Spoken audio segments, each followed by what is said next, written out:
સુરતના દ્રશ્યો જોયા। હવે કામરેજ તાલુકામાં ધોધમાર વરસાદ વરસ્યો। કામરેજ નેશનલ હાઈવે નંબર 48ના સર્વિસ રોડ પર પાણી ભરાઈ ગયા। જી હા, નેશનલ હાઈવેના સર્વિસ રોડ પર પાણી ભરાઈ ગયા। ચોમાસા પહેલા કરોડોના ખર્ચે અહીં ગટર બનાવવામાં આવી હતી અને ગટરના પાણી પણ ઉભરાઈ રહ્યા છે।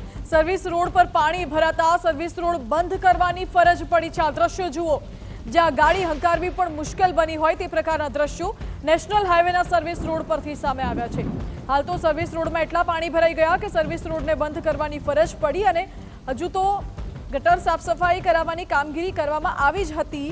ચોમાસા પહેલા કરોડોના ખર્ચે ગટર બનાવી હતી અને ચોમાસામાં ગટર ઉભરાતા હાલ તો સર્વિસ રોડ બંધ કરવાની ફરજ પડી છે।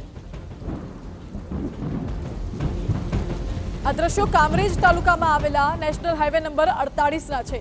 આ પહેલા સુરતના કતારગામ વિસ્તારના દ્રશ્યો પણ આપને દેખાડ્યા। વહેલી સવારથી મેઘરાજાએ ધમધોકાર બેટિંગ કરી છે। એમ તો જોવા જઈએ તો ગત મોડી રાતથી જ સુરતમાં ભારે વરસાદ શરૂ થઈ ગયો હતો। કેટલાક તાલુકાઓમાં કેડસમાં પાણી ભરાઈ ગયા તો કેટલાક વિસ્તારો એવા છે કે જ્યાં પાણી ભરાઈ ગયા છે। આ દ્રશ્યો છે કામરેજના નેશનલ હાઈવે નંબર 48ના।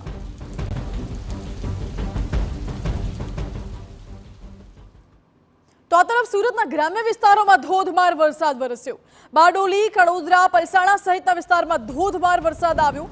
ગ્રામ્યના નીચાણવાળા વિસ્તારો પાણીમાં ગરકાવ થઈ ગયા છે।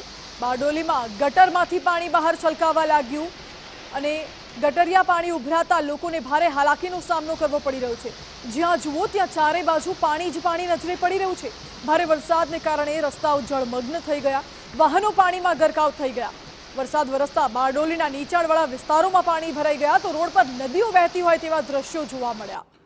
ચોતરફ બસ પાણી જ પાણી જોવા મળી રહ્યું છે। ક્યાં રસ્તો છે, ક્યાં ખાડો છે, ક્યાં ગટરનું ઢાંકણું છે, ક્યાં ડિવાઈડર છે, ક્યાં સર્વિસ રોડ છે, કશું જ દેખાતું નથી। કારણ કે ફક્ત ને ફક્ત પાણી જોવા મળી રહ્યું છે, જાણે કે પાણીની નદીઓ વહેતી હોય તે પ્રકારના દ્રશ્યો સુરતના ગ્રામ્ય વિસ્તારમાંથી પણ સામે આવી રહ્યા છે। બારડોલીમાં રસ્તા પાણી પાણી થઈ ગયા। જ્યાં જુઓ ત્યાં બસ જળ જ જળ નજરે પડી રહ્યું છે।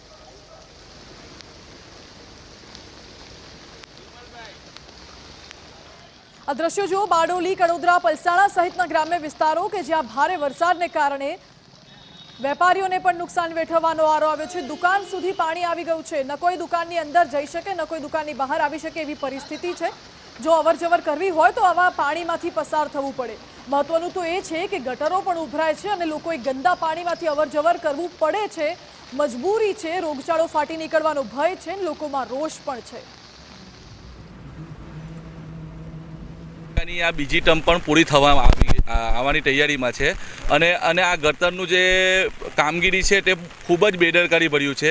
કારણ કે અહીંયા વરસાદી પાણીનો નિકાલ માટેની કોઈ સમસ્યા નથી। અત્યારે ગટર બનાવે છે પણ એ લોકો વરસાદી પાણીનો નિકાલની કોઈ જોગવાઈ કરતા નથી। ઘણીવાર કમ્પ્લેન કરવામાં આવી છે, બધી વસ્તુ કરવામાં આવી છે, છતાં પણ વરસાદી પાણીની કોઈ નિકાલની શક્યતા